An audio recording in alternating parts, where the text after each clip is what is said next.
Et l'hyperactivité comme une forme d'intelligence motrice, je ne sais pas si j'irai jusque-là parce que je vois ce que vous voulez dire, mais c'est vrai que du coup, comme c'est quelque chose d'envahissant et qui dépasse le contrôle de l'individu, je ne sais pas si on peut le classer comme intelligence.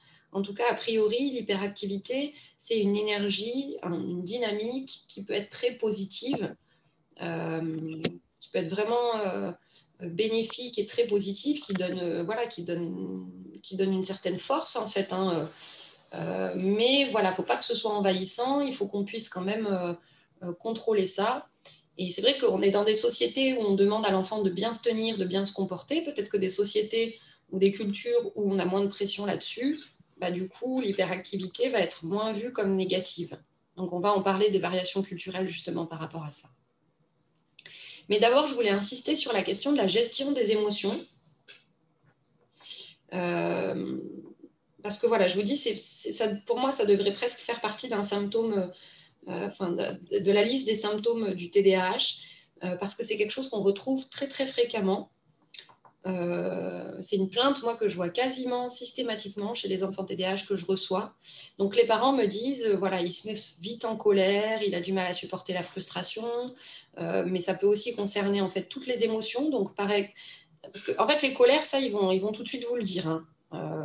Voilà, les choses qui se passent mal. Mais ce que vous pouvez demander, c'est le côté aussi en situation de joie. Est-ce qu'il y a une forte excitation qu'on a du mal à canaliser? Est-ce que l'enfant voilà, est très excité, encore plus agité? Est-ce qu'il rit très fort? Il crie? Enfin, voilà. Est-ce que aussi le côté, est-ce que la joie, elle aussi, est une émotion qui devient difficile à contrôler? Est-ce que c'est des enfants aussi, sinon, qui pleurent fréquemment, qui se vexent facilement, qui sont dits sensibles? Est-ce que c'est des enfants qui s'inquiètent facilement? Est-ce qu'il y a des angoisses qu'ils ont du mal à canaliser? En fait, c'est vraiment derrière la notion pour moi qui est commune avec le TDAH, c'est vraiment cette notion de filtre d'inhibition. Et donc, de la même façon qu'ils ont du mal à inhiber des comportements, ce qui crée de l'hyperactivité, ou inhiber des pensées, des actions, ce qui crée aussi voilà, de l'impulsivité, ou inhiber les stimuli distracteurs qui arrivent de tous côtés, ce qui crée de la distractibilité, et ben, ils ont aussi du mal à inhiber leurs émotions, à les filtrer. Et donc, il y a une gestion des émotions qui est plus compliquée. Mais c'est vrai que quand on évoque toutes ces questions des gestions des émotions, bah, ça fait aussi le lien avec les comorbidités. Donc, est-ce qu'il y a un mécanisme commun? On en revient toujours aux mêmes questions hein, avec les comorbidités. Est-ce qu'il y a un mécanisme commun qui crée à la fois le TDAH et un symptôme anxieux, ou voire même la question des troubles bipolaires ou de la dépression? C'est une question qui est posée, pour laquelle je n'ai pas de réponse, mais peut-être qu'il y a effectivement donc, des mécanismes communs.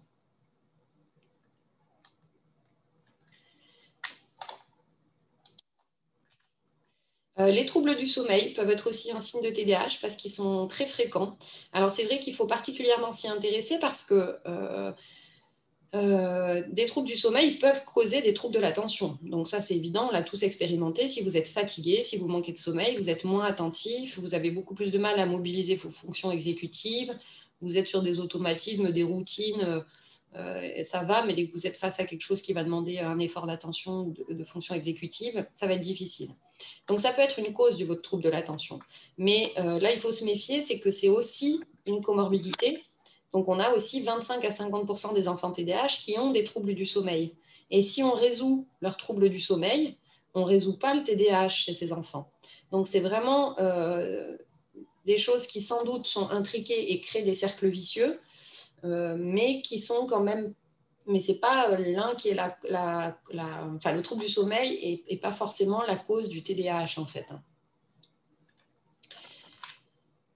Dans les comorbidités, donc, comme je le disais, on retrouve les troubles du comportement. Oui, donc avec la mélatonine, c'est vrai que parfois, certains enfants avec TDAH sont traités avec mélatonine pour favoriser l'endormissement, pour être sûr qu'il y ait un sommeil suffisamment long et de qualité pour éviter que ça accentue leur trouble de l'attention. Donc, les comorbidités, on a dit donc, tout ce qui va être en lien avec les émotions, troubles de l'humeur, troubles anxieux, les troubles du comportement de type trouble oppositionnel avec provocation, troubles des conduites. Alors, c'est aussi des comorbidités parce que les définitions se chevauchent. En fait, dans un trouble oppositionnel avec provocation, vous avez aussi des symptômes qui se rapportent aux symptômes du TDAH, et pareil dans les troubles de l'humeur, par exemple. Donc, c'est aussi pour ça que c'est fortement associé, c'est aussi des définitions qui se chevauchent. Donc, voilà, c'est parfois pas évident de faire la part des choses entre tout ça, mais je pense qu'encore une fois, quand on a les critères pour parler d'un TDAH, on parle d'un TDAH, on a les critères pour parler d'un trouble opposition avec provocation, on parle d'un trouble opposition avec provocation, avec l'idée qu'effectivement, ils peuvent tous les deux s'associer souvent. Est-ce que c'est lié avec des problèmes aussi de contrôle du comportement, de contrôle des émotions? Il y a sans doute des mécaniques communes qui expliquent ces comorbidités et qui expliquent que les définitions aussi se chevauchent. Les troubles des apprentissages, donc j'ai simplement mis l'exemple de la dyslexie, mais j'avais que cette donnée sous la main à ce moment-là. Donc on a à peu près 25 à 40% des enfants avec TDAH qui présenteraient aussi une dyslexie. Donc c'est une comorbidité très fréquente, un trouble des apprentissages. Et puis en plus, le TDAH accentue le trouble d'apprentissage. On en a parlé aussi quand on parlait de la dyslexie. Là aussi, on a encore des cercles vicieux qui peuvent se créer. Les troubles du spectre de l'autisme, donc environ 25% des enfants TDAH répondent aux critères d'un enfant TSA, aux critères des TSA, et 30% des enfants TSA ont un TDAH associé. Donc là, je trouve un peu fort ce 25%. Moi, de mon expérience, j'en aurais mis un petit peu moins, mais quoi qu'on en voit de plus en plus avec des formes de TSA légères, c'est vrai que voilà, si on inclut vraiment des TSA très légers, on est peut-être à 25%. Par contre, clairement, des enfants TSA avec un TDAH associé, ça, je trouve même que leur chiffre est même un peu bas. Mais il me semble plus qu'on en a dans ce sens-là que dans l'autre. Mais en tout cas, une comorbidité. Je vais en parler de la prévalence après sur les ratios garçons-filles. Ouais, tout à fait. Donc, les antécédents familiaux sont aussi des signes de TDAH, comme tous les troubles neurodéveloppementaux. Donc, la prévalence du TDAH chez les apparentés biologiques au premier degré d'un sujet ayant un TDAH est bien sûr augmentée. Par exemple, on a les études sur les jumeaux qui disent, donc si un des jumeaux, les jumeaux monozygotes bien sûr, si un du jumeau est TDAH, il y a un risque de 80 à 90% que l'autre jumeau le soit, donc une forte irritabilité. Pour les frères et sœurs, on serait de l'ordre de 25 à 50% de risque. Donc, on a quand même effectivement une irritabilité qui est forte. Donc ça, c'est la question de l'irritabilité. Maintenant, la question de la génétique, il y a effectivement des gènes qui sont corrélés. Il y a des études qui montrent qu'on a certains gènes, formes de gènes qui sont corrélés donc, au TDAH, mais sans qu'on arrive vraiment pour l'instant encore à affirmer les liens de causalité. Mais il y a pas mal d'études en cours là-dessus. Pardon, je suis revenue en arrière, excusez-moi. Le faible poids de naissance et la prématurité. Alors là, contrairement à la dyspraxie, où je vous disais les études vont plutôt dire que c'est la prématurité plus que le faible poids de naissance, pour le TDAH, ce serait plus le faible poids de naissance que le degré de prématurité. Mais bon, les deux sont hyper liés, donc ce n'est pas la peine de faire trop de distinction. De toute façon, en tout cas, s'il y a une prématurité, s'il y a un faible poids de naissance, il y a plus de risque de TDAH. Le tabagisme de la mère. Alors, une partie de cette association serait quand même le reflet de facteurs de risque génétiques communs. C'est-à-dire que quand vous avez un TDAH, comme je vous l'ai dit, il y a plus de conduite addictive et de prise de drogues, médicaments, substances toxiques, etc. Donc c'est aussi possible que ce soit parce que la mère a elle-même certains dysfonctionnements dans son contrôle exécutif et dans son contrôle de comportement, qu'elle a été plus portée sur le tabagisme, et donc finalement qu'il y a plus d'enfants TDAH qui naissent d'une mère qui est fumeuse. Donc, sauf que les études disent que ce serait quand même seulement une partie de cette association. Il y a peut-être une vraie toxicité aussi qui serait liée, qui entraînerait donc à des particularités dans le développement du fœtus au niveau de son développement cérébral et donc qui serait à l'origine aussi des TDAH. Et puis tout ce qui est l'exposition à des substances toxiques pendant la vie fœtale ou pendant la toute petite enfance. Donc c'est pour ça que quand on parlait de cause du TDAH, je vous disais, c'est aussi une combinaison de facteurs neurobiologiques et environnementaux. Des facteurs génétiques, donc des facteurs génétiques qui peuvent jouer dans ces aspects-là, par exemple, mais aussi des facteurs environnementaux qui vont aussi jouer dans ces retards ou dans ces concentrations différentes au niveau des neurotransmetteurs. Alors, ceux qui n'éliminent pas le TDAH, je trouve que c'est intéressant de se mettre aussi dans cette position. Un enfant qui reste calme pendant une consultation, ça ne veut pas dire qu'il n'a pas une hyperactivité.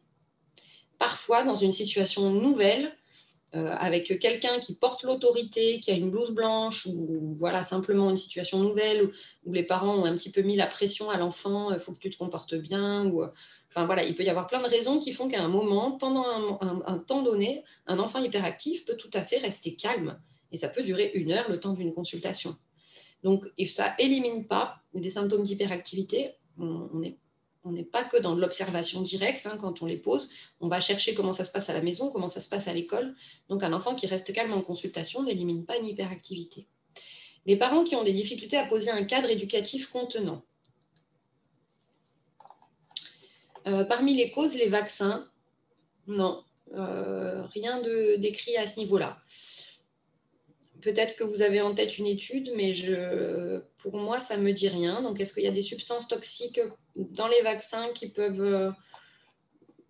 je ne crois pas. Je n'ai rien trouvé de décrit à ce niveau-là. Et parmi les substances toxiques qui sont décrites ici, ça va être plutôt les pesticides ou des polluants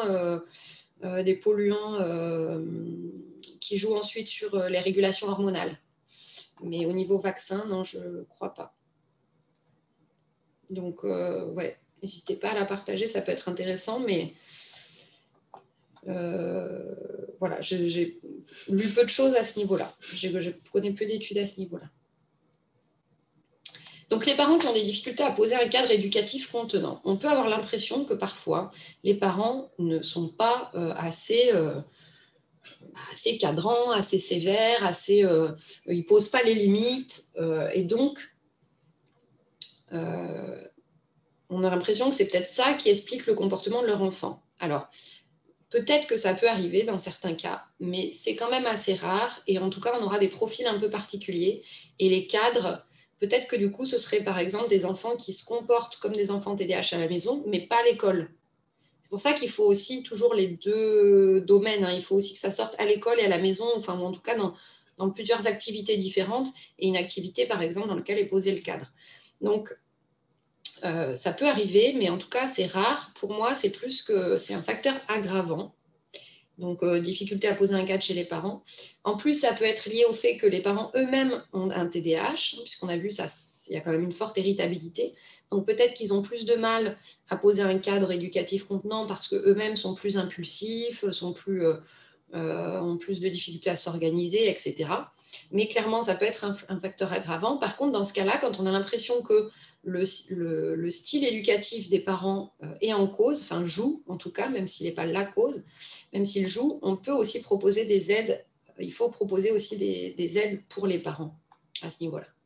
Le haut potentiel intellectuel n'élimine pas le TDAH, mais comme pour les troubles d'apprentissage ou pour la dyspraxie, etc., un haut potentiel intellectuel n'élimine pas le TDAH. Par contre, ce qui est un peu embêtant avec les hauts potentiels intellectuels, c'est souvent ils réussissent les tests, en fait. Et parce que ponctuellement, sur des temps donnés, ils arrivent à se mobiliser, à mettre en place des stratégies, ils se basent sur d'autres capacités pour compenser. Et donc, parfois, les tests sont réussis. Dans ce cas-là, on va plutôt se baser vraiment sur les symptômes au quotidien. Et puis, la déficience intellectuelle n'élimine pas le TDAH. On avait vu qu'il faut qu'on ait l'impression que le niveau intellectuel de l'enfant n'explique pas les faiblesses qu'on peut retrouver au niveau attentionnel ou au niveau exécutif, mais on a certaines déficiences intellectuelles où vraiment les problèmes de contrôle du comportement, d'attention vont au-delà de ce que l'expliquerait la déficience intellectuelle. Donc encore une fois, c'est ce qu'on disait à chaque fois dans nos critères, c'est la déficience intellectuelle comme facteur explicatif de troubles attentionnels exécutifs, peut éliminer un TDAH, mais parfois on a des enfants qui ont des formes beaucoup plus importantes que ce que ne l'expliquerait leur déficience intellectuelle. Le type d'alimentation, en fait, tout ça, je pense que c'est comme pour les vaccins, l'alimentation, etc. C'est des petits facteurs. Peut-être que tous ces petits facteurs mis bout à bout ont un rôle conséquent, mais quand dans les analyses statistiques, dans les études, on essaye de les dissocier des autres facteurs pour analyser leur effet propre, on retrouve vraiment pas grand-chose, voire pas d'effet du tout ou des effets très très mineurs. Donc, mais les études sont en cours, enfin sont toujours à poursuivre, hein, il faut rester ouvert aussi à tout ça, mais pour l'instant, on n'a quand même pas beaucoup d'arguments pour nous dire que c'est crucial. Peut-être que ça joue un peu et peut-être qu'on peut faire un petit peu bouger les choses, mais ça ne semble pas crucial en tout cas, ces facteurs-là.